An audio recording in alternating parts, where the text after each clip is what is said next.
Ano nga po ba ang ibig sabihin ng survival rate sa pag-aalaga ng tilapia sa fish pond backyard farming? Para po sa akin, ang survival rate ay porsyento ng isdang nabubuhay mula sa stocking hanggang harvest.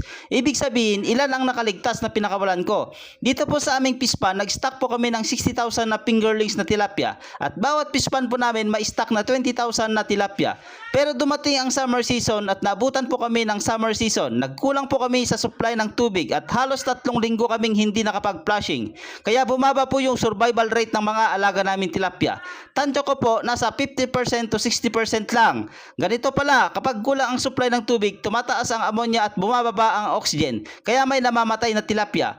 Pero ngayon, may konting pag-ulan na, nakakapag-flushing na kami ng 3 beses sa isang linggo. At sana makahabol sila sa kanilang paglaki at timbang habang bumubuti ang kondisyon ng tubig. Tandaan po, malinis na tubig at oxygen at tamang feeding para sa mataas na survival rate. At yan lang po ang aking may video share today. Maraming salamat. Mag-ingat po tayong lahat.